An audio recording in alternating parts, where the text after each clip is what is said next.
So hello friends. So in this video we will going to discuss about Indian economy for your prelim as well as mains perspective. देखिए अभी ही notification आई है कि इस साल की UPSC के जो प्रीलिम जो होने वाली थी जून में, सो वो अक्टूबर चली गई थी. So we have a lot of times. So जिनका स्कोर अभी तक कम आ रहा था 80 या 80 के आसपास आ रहा था, सो उनके लिए अपॉर्चुनिटी है कि वो जल्दी से अपनी प्रीलिम की जो तैयारी है वो अच्छे से कर पाए. सो हम इसी तैयारी को और इन्हांस करते हैं, और जो ऐसे सब्जेक्ट है जो हमें थोड़े से परेशान करते हैं और जो लोग थोड़े से स्किप कर देते हैं, थोड़े से उसके बारे में जानते हैं, तो उसकी स्ट्रैटेजी आज हम डिस्कस करेंगे. उसको कैसे पढ़ना है, कौन से इंपॉर्टेंट पॉइंट है, क्या ट्रेंड रहा है, ये सब हम आज की वीडियो में देखेंगे. So let's begin. सो अगर हम यूपीएससी प्रीलिम के सिलेबस को देखें तो यहाँ पे जीएस पेपर 1 के सिलेबस में सिंपली कहा गया है इकोनॉमिक एंड सोशल डेवलपमेंट. सो पूरे सिलेबस में कहीं ये वर्ड नहीं है इंडियन इकोनॉमी, इकोनॉमिक्स, कुछ ऐसा वर्ड ही नहीं है पूरे जीएस के सिलेबस में. सीसैट को तो छोड़ दीजिए, बट यहाँ पे तो ऐसा कोई वर्ड ही नहीं. क्या लिखा है? Economic and social development. और क्वेश्चन कहाँ से आते हैं? यहाँ से. तो भाई इसका जिक्र क्यों नहीं है फिर? तो आगे चलते हैं. सो ये अगर इस सिलेबस को थोड़ा सा इलेबरेट करें, और उन्होंने डिटेल में दिया है कि सस्टेनेबल डेवलपमेंट, पॉवर्टी है, इंक्लूजन है, डेमोग्राफिक्स है, सोशल सेक्टर्स इनिशिएटिव्स है, और ये उसके पॉइंट्स है. तो इन पॉइंट्स में से मुझे नहीं लगता कि बहुत सारे आते हैं क्वेश्चंस. एक्चुअल में क्वेश्चंस अगर हम थोड़ा प्रीवियस ईयर एनालिसिस करें तो क्वेश्चन थोड़े अलग आते हैं. कैसे आते हैं वो हम देखेंगे. राइट. सो हम जल्दी से रिकैप करते हैं. 2019 की क्वेश्चन पेपर का अगर हम एनालिसिस करेंगे तो वहां पे इंडियन इकोनॉमी के 14 क्वेश्चन आए हैं 28 मार्क्स के लिए. तो आप ये अंदाजा लगा सकते हो कि कितने मार्क्स के लिए. वैसे भी हमारा पॉलिटी स्ट्रांग रहता है, सो पॉलिटी से 50 क्वेश्चन हम 30 लेके आएंगे, और यहाँ से 14 है. तो 14 क्वेश्चंस में से अगर आप समझ लीजिए कि हम 25 मार्क्स भी लाए, 25 तो नहीं आएंगे, 24 अगर मार्क्स आ गए तो भी हमारे लिए अच्छा है ना. राइट. तो हम 4 मार्क्स रिड्यूस कर, 2-3 क्वेश्चन हम रिड्यूस कर देते, या फिर हम 20 मार्क्स भी यहाँ पे लेके आए तो हमारा अल्टीमेटली स्कोर तो बढ़ जाएगा ना. समझ लीजिए यहाँ पे आपके आउट ऑफ 15 आप 14 करेक्ट ला रहे हो, यहाँ पे आप मीन्स 28 आ रहे हैं आपके, और यहाँ पे आप 20 ला रहे हो, तो अल्टीमेटली आप 48 मीन्स आधा क्वेश्चन पेपर तो आप यहीं पे सॉल्व कर रहे हो ना. सिंपल है ना. आधी क्वेश्चन पेपर आप तो यहीं पे सॉल्व कर पा रहे हो ना. आधे कट ऑफ कर जा रहे हो. कट ऑफ कितना है? 110 का हमें टारगेट रखना है. 110 में से आप 48 तो सिर्फ 2 सब्जेक्ट में ही ला रहे हो. तो इसके लिए आपको पॉलिटी तो स्ट्रांग है, इकोनॉमिक्स भी आपको स्ट्रांग करना पड़ेगा. राइट. तो यही है उसका एनालिसिस. तो ये पूरे सब्जेक्ट वाइज का अगर हम एनालिसिस देखें 2011 से, तो छोड़ दीजिए 2011 क्यों, हम 3-4 सालों का प्रीवियस रिकॉर्ड देखते हैं. 17 का, 16, 18, 14, 15. सो जनरली 14 क्वेश्चन आते हैं, ऐसा हम ऑन एन एवरेज मान के चलते हैं. और इन 14 क्वेश्चन का कितने आएगा? 28. हमारा टारगेट 20 ही रहना चाहिए. हम इतने भी सुपरफिशियल नहीं कि 20 आउट ऑफ 20 लेके आएंगे, क्योंकि इकोनॉमिक्स में इतना भी पॉसिबल नहीं होता है. कुछ क्वेश्चन ऐसे होते हैं उनके आंसर पूरा यूपीएससी होने के बाद भी किसी को समझ में नहीं आता. सारे क्लास वाले, कोचिंग माफिया वाले परेशान कर देते स्टूडेंट को. बी आया, सी आया, कुछ कहते हैं डी आया है. तो ऐसे कुछ क्वेश्चन होते हैं जिनके आंसर किसी को भी नहीं पता होता है. बट ऐसे क्वेश्चन को अगर स्किप कर दे, सो 20 मार्क्स लाना कोई डिफिकल्ट नहीं है यहाँ पे. एंड कट ऑफ कितना जाता है? कट ऑफ पिछले साल गया था 90, उसके साल भी गया था 98. तो आप रफली मान के चलिए कि कभी अगर 3-4 सालों का ऐसा कट ऑफ देखा जाए तो आप देखिए 107, 116, 105, 98, 98. तो आप रफली मान के चलिए कि 110, 120 से तो 120 तो मैक्सिमम है. इसके ऊपर तो कट ऑफ नहीं जाएगा. मे बी इतने क्वेश्चन पेपर सिंपल नहीं आएंगे कि 120 से ज्यादा जाएगा. तो आप ये मान के चलिए कि 100 से 120 के दरम्यान ही आपकी यूपीएससी प्रीलिम का कट ऑफ रहने वाला है. सो हमारा टारगेट तो ये रहने वाला है. सो उस टारगेट को मीट करने के लिए इकोनॉमी ये सबसे इंपॉर्टेंट एस्पेक्ट है. राइट. तो ये मान के चलिए, आप अपनी कैटेगरी छोड़ दीजिए, कैटेगरी से कभी कंपेयर मत कीजिए, सब छोड़ दीजिए. डायरेक्टली जनरल का आपको देखना चाहिए कट ऑफ, और उसके अकॉर्डिंग ही प्रिपरेशन कर रहे हैं. आप देखोगे कि भाई मैं ईडब्ल्यूएस में हूँ या फिर मैं एससी में हूँ, एसटी में हूँ, उसके अकॉर्डिंग प्रिपरेशन करूंगा, थोड़ी कम प्रिपरेशन करूंगा, तो आप गलत हो. आप अभी से निकल जाओ. आपके जैसे के लोगों की जरूरत नहीं है यहाँ पे. सो कभी भी ऐसे जो एस्पायरेंट्स होते हैं ना, जो डायरेक्टली जनरल का कट ऑफ देख के तैयारी करते हैं, वही उनका सक्सेस होता है. कभी भी अपनी कैटेगरी का कट ऑफ देख के तैयारी नहीं करनी है. ओके. ठीक है. तो ये है पॉइंट्स. ये है वो इंपॉर्टेंट पॉइंट जो हमने एक्सट्रैक्ट किए हैं थ्रू आउट द ईयर। ये यहाँ से क्वेश्चंस आ रहे हैं, external sector, money banking, public finance, agriculture, inflation, national income, industry, infrastructure, capital. तो ये है गवर्नमेंट स्कीम को हम निकाल देते हैं थोड़ी देर के लिए, वो तो अलग टॉपिक हो जाएगा।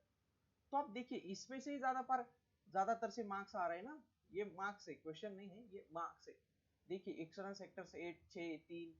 तो आप देखोगे कि बैंकिंग में सबसे ज्यादा कंटिन्यू मार्क्स आए ही है।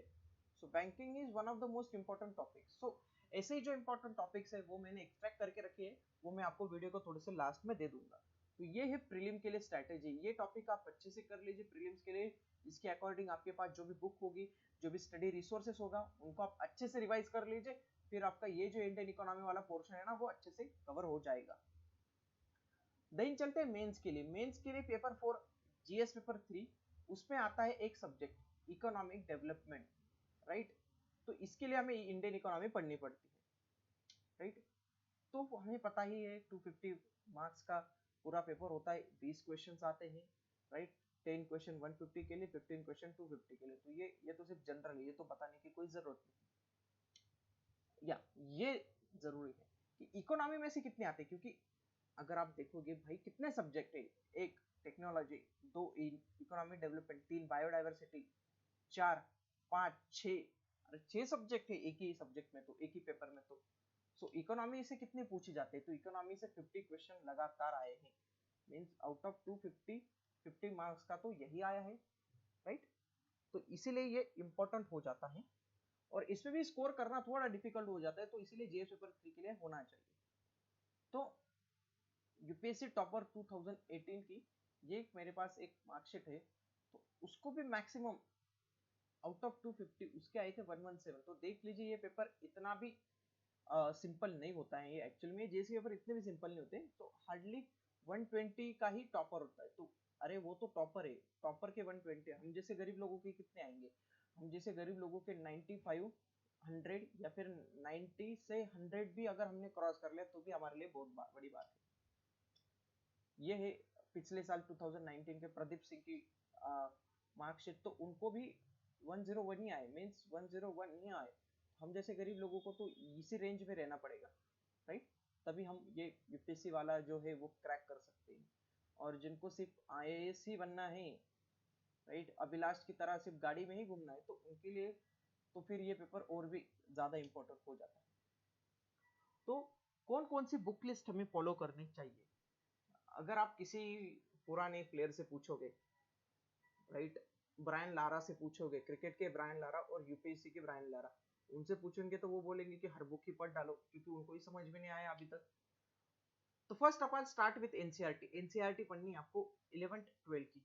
11 के एनसीईआरटी पढ़नी है इंडियन इकोनॉमिक डेवलपमेंट। कुछ लोग बोलते हैं 9 के पढ़ो, 10 की पढ़ो। अरे भाई इतना वक्त नहीं हमारे पास 9 के 10 की पढ़िए, हम इतने भी तुच्छ लोग नहीं है। सो आप सिंपली इसी को ट्राई कीजिए, इंडियन इकोनॉमिक डेवलपमेंट 11th की।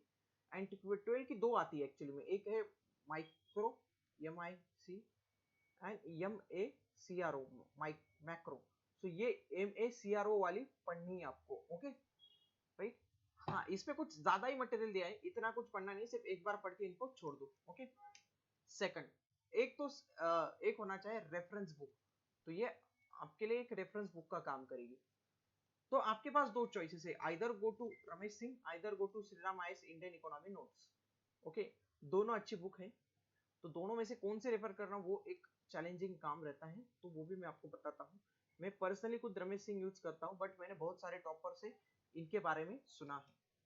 सो मैं खुद ही यूज करता हूँ एक्चुअली में रमेश सिंह, और मैं खुद आपको ये रिकमेंड कर रहा हूँ कि आप श्रीराम आईएएस यूज कीजिए, क्योंकि उस पर करंट के टॉपिक्स अच्छे से दिए हैं। तो ऐसा हो गया, ये एक राजा बाबू का मूवी थी, उसमें एक होटल का मालिक रहता है ये, एंड ये जॉनी लीवर उसके लिए काम करता है, पर हमेशा तरफदारी राजा बाबू की करता है। तो एक दिन ये पूछता है, अरे भाई नमक मेरा खाते हो, तुम मेरी तरफ है या उसकी तरफ है? तो वो बोलता है, सेठ जी उंगली उसकी तरफ है बट दिल आपकी तरफ है। मीन्स मैं उंगली श्रीराम आयस की तरफ करो, बट मेरा दिल अभी भी रमेश सिंह में ही अटका है। सो ये हुई मजाक की बात, बट आप श्रीराम आयस यूज कर सकते हो। मैं वो ज्यादा प्रेफर करता हूँ और रादर देन रमेश सिंह। रमेश सिंह की थोड़ी लैंग्वेज जो है ना कभी कभी हार्ड हो जाती है, तो वो समझ नहीं आती है। श्रीराम आईएएस की एक सिंपल है, वो आप यूज कर सकते हो। उसके बाद एक बुक आती है, जो लोग अभी 2022 के लिए प्रिपेयर कर रहे हैं ना, तो वो लोग ये इसको रख के, वो लोग इसको लेके रखें। और जो 2021 के लिए प्रिपेयर कर रहे हैं ना, वो इससे थोड़ा दूर रहे, अभी इसकी जरूरत नहीं है, राइट। अभी इसकी थोड़ी जरूरत नहीं। इसमें क्या है, इसमें आपके सारे कंसेप्ट क्लियर होंगे, इसमें सारे एक एक जो कंसेप्ट है वो एग्जाम्पल वाइज जो है उन्होंने करके रखे है। तो ये है शंकर गणेश की बुक, इजीली ऑनलाइन मिल जाएंगी। अभी तो बहुत सारा डिस्काउंट चल रहा है, मुझे 160 रुपीज पे मिली है डिस्काउंटेड प्राइस में। तो ये पढ़ लीजिए, इसमें सारे की कंसेप्ट है, वो की कंसेप्ट आप एक बार क्लियर कर लीजिए, क्योंकि economics is more about conceptual knowledge. If you are do not aware of the conceptual knowledge, so you can solve the question. तो आप क्वेश्चन सॉल्व ही नहीं कर पाओगे भाई, जब तक आपका ये कंप्लीट नहीं होता है तब तक। देन योजना मैगजीन भी पढ़नी, क्योंकि योजना मैगजीन में क्या है, जीएस पेपर 2 के लिए एंड जीएस पेपर 3 के लिए बहुत सारा मटेरियल अच्छे से आपको मिल जाता है। जैसे यूनियन बजट वाला पार्ट है, तो बजट का आप देख लीजिए कि ये एक समरी हो गई आपके लिए, ऐसा मान के रखिए आप। देन प्रीवियस ईयर बुक तो होना ही चाहिए, ये तो कुछ बताने की जरूरत नहीं, बट जिनके पास नहीं होगा तो वो ये मृणाल सर की एक बुक आती है, वो कीजिए, वो ये ले लीजिए, ऑनलाइन ले लीजिए, ये यूपीएससी क्वेश्चंस देखने में आपको काम आएगा। आप इकोनॉमी के पहले फर्स्ट अपॉन आप ये देख लीजिए कि प्रीवियस ईयर क्वेश्चन की टोन कैसे है, इधर वो थोड़ा सा फैक्चुअल पूछ रहे या फिर कंसेप्चुअल पूछ रहे। कंसेप्चुअल पूछ रहे उसमें भी अगर 3 स्टेटमेंट है, तो 3 में से कौन से कंसेप्चुअल है, कौन से फैक्चुअल है, और कौन से करंट अफेयर्स रिलेटेड है, ये थोड़ा सा माइक्रो एनालिसिस कीजिए। नहीं तो सिर्फ इकोनॉमिक्स को इकोनॉमिक्स की मत करा लीजिए, उसमें भी थोड़ा आप माइक्रो एनालिसिस लगाएंगे तो आपको पता चल जाएगा क्वेश्चन की टोन क्या है, राइट। सेकंड, ये जो दो डॉक्यूमेंट है ना, ये सबसे इंपॉर्टेंट है, अगर ये नहीं किए तो कुछ नहीं होगा आपका। फिर इकोनॉमिक सर्वे जिस साल की प्रिपरेशन कर रहे हो उस साल का, और उसी साल का बजट, तो ये मोर देन 1000 पेजेस का आता है, ये मोर देन 1000 पेजेस का आता है। क्या हमें ये डॉक्यूमेंट पढ़ना चाहिए? अगर आप किसी पार्टी को ज्वाइन कर रहे हो, कांग्रेस बीजेपी, तो आपको ये पढ़ना पड़ेगा, क्योंकि आपको क्रिटिसिज्म करना है बजट का, इकोनॉमिक सर्वे का। तो आप पढ़ सकते हो, आप पी चिदम्बरम हो तो आप पढ़ लीजिए, बट आप एक यूपीएससी एस्पिरेंट, आप वो मत पढ़िए। आप कोई भी किसी भी क्लासेस की, मैं यहाँ पे विजन आईएएस का एग्जांपल दे रहा हूँ, ऐसा नहीं कि विजन आईएएस का ही करना है आपको। आप कोई भी क्लासेस की ऐसे बजट की इकोनॉमिक सर्वे की एक समरी आती है, वो आप समरी डाउनलोड करके पढ़ लीजिए। एंड समरी में भी क्या होता है, ये कोचिंग क्लास वाले अभी बहुत अलग अलग कुछ तरीका निकालने लगे हैं। एक आती है समरी, जो समझ लीजिए ये एक है, ये 148 पेजेस ऐसा कुछ है, वो 150 पेजेस की है। एंड दूसरा निकालते हैं हाइलाइट्स, वो होता है ना 5 मिनट्स का हाइलाइट्स आईपीएल की तरह, राइट। तो ये हाइलाइट्स में क्या होता है, 5 से 6 पेजेस होते हैं सिर्फ। तो ये विजन आईएएस वाले दो दो निकालते हैं, बहुत सारे लोग अभी निकालने लगे, कोचिंग माफिया वाले। तो ये एक आती है पूरी डिटेल। अगर आप 21 के लिए तैयारी कर रहे हो और अगर आपने वो पढ़ा नहीं है, तो अभी आपके पास वक्त है कि आप समरी पढ़ सकते हो। अगर आपको सिर्फ हाइलाइट्स ही पढ़ने, तो आप इस पे जाइए, वेबसाइट पे आपको ये मिल जाएगा हाईलाइट वाला पार्ट, सो आप हाईलाइट पढ़ लीजिए। बजट का भी वैसा ही, हाइलाइट्स आते हैं 2 से 3 पेजेस में, एंड समरी आते हैं 20-30 पेजेस की, ओके। तो आपके जैसी प्रिपरेशन होगी उस तरीके से आप कर सकते हैं, बट आपको ये करना ही है, इट्स अ मस्ट, ओके। ये सबको करना ही है। इसके अलावा अगर आप एग्जाम में जाते हो तो आपसे बड़ा बेवकूफ कोई नहीं है। ठीक है, चलिए। और एक आती है करंट अफेयर से अपडेटेड रहने के लिए, एक आती है पीटी 365, ऐसे अभी सब लोग निकालने लगे, इनसाइट वाले और नेक्स्ट आईएएस वाले। तो कोई भी एक जो ऐसे है ना, वो पढ़ सकते हो आप। या फिर अगर आप मंथली मैगजीन रिव्यू कर रहे हो कोई भी, तो मंथली मैगजीन का जो इकोनॉमी वाला पार्ट है वो अच्छे से करके रखिए, क्योंकि सबसे 80% से ज्यादा क्वेश्चन जो है ना, वो करंट अफेयर्स बेस ही आते हैं, राइट। तो स्टैटिक बेस बहुत ही कम आते हैं क्वेश्चन। तो इतना है स्टडी मटेरियल। तो आप बोलोगे कि भाई मजाक मजाक में इतना स्टडी मटेरियल दे दिया, एनसीईआरटी दे दी, ये दे दिया, वो दे दिया, बट ये पढ़ना है। प्रॉब्लम क्या है, समझ लीजिए, ये पॉलिटी सब्जेक्ट है, तो पॉलिटी के क्वेश्चन उसके आसपास ही घूमते हैं, जस्ट लाइक उस ऑर्बिट के आसपास ही घूमते हैं यहाँ पे ही, क्योंकि एक स्टैंडर्ड बुक है लक्ष्मी का। इकोनॉमिक्स का वैसा नहीं, इकोनॉमिक्स का एक सब्जेक्ट यहाँ से आता है, एक सब्जेक्ट यहाँ पे घूमता है, एक सब्जेक्ट यहाँ पे, तो आपको इतना एरिया कवर करना पड़ रहा है भाई, देख रहे हो ना। इतना एरिया मीन्स आपको पढ़ना ज्यादा है, बट इसका एक ही कि आपको रिवाइज ज्यादा नहीं करना है, इसका रिवीजन ज्यादा नहीं करनी है इसकी, बट इसकी रिवीजन आपको 2 से 3 रिवीजन देनी पड़ती है इसकी। आप मैक्सिमम 2 रिवीजन दो ना तो भी हो जाता है, क्योंकि इट्स ऑल अबाउट कंसेप्ट। अगर एक बार कंसेप्ट क्लियर कर ली, तो बाद में आप खुद से कंसेप्चुअल नॉलेज लगा के भी सॉल्व कर सकते हैं। तो इतना सारा स्टडी मटेरियल, इतना सारा, अगर ये सब्जेक्ट डिफिकल्ट है तो हम छोड़ क्यों नहीं देते। एक अल्ताफ राजा का गाना है, जा बेवफा जा, हमें प्यार नहीं करना। तो इतना सारा ये डिफिकल्ट, देखिए यूपीएससी एस्पायरेंट भी बोलते हैं जा यूपीएससी जा, हमें इकोनॉमिक्स नहीं करना। तो फिर यूपीएससी भी बोलते हैं जा एस्पायरेंट जा, हमें तुम्हें सिलेक्ट नहीं करना, राइट। तो वो भी हमें सिलेक्ट नहीं करेंगे, याद रखिएगा, विदाउट इकोनॉमिक्स। क्योंकि आप इकोनॉमिक्स में ही डील करने वाले हो, आपके पास जो रिसोर्सेस है उसका आपको इक्विटेबल यूज करना पड़ेगा। इसीलिए तो आप ऑफिसर बन रहे हो ना भाई, बराबर है ना। पॉलिटिक्स खेलने के लिए तो नेता लोग हैं, इकोनॉमिक्स संभालने के लिए तो आपको बुला रहे हैं ना। तो आपको तो आपका यही सब्जेक्ट वीक है, तो फिर आप क्या देश को संभालोगे भाई। तो अभी से ये सब्जेक्ट क्लियर करके रखिए, राइट। ठीक है, तो ये है क्लास प्लान, इसके अकॉर्डिंग आपको चलना है। ये कर लीजिए, आपका 90% सिलेबस कवर हो जाएगा प्रीलिम का, और 70%, मोर देन 70% जो पोर्शन है ना मेंस का, वो भी क्लियर हो रहा है यहाँ पे देखा जाए तो। ओके, सो क्लास फर्स्ट पे आप नेशनल इनकम कीजिए, सेकंड बैंकिंग पढ़िए, third taxation, union budget, external sector, ये पढ़ लीजिए ये। ओके, ये सब पढ़ लीजिए अच्छे से, इकोनॉमिक सर्वे से जो भी है वो पढ़ लीजिएगा। ओके, तो स्ट्रेटेजी क्या रहनी चाहिए। फर्स्ट, डोंट मेमोराइजिंग, नंबर्स वगैरह याद नहीं होंगे, आप अल्बर्ट आइंस्टाइन नहीं हो या फिर कोई आप वो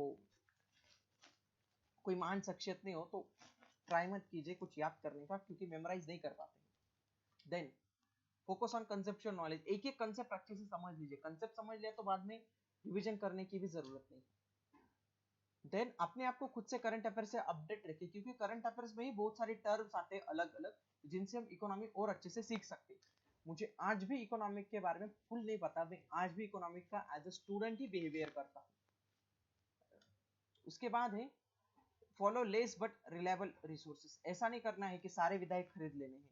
अरे भाई, जितनी मेजोरिटी चाहिए उतनी विधायक खरीदे ना।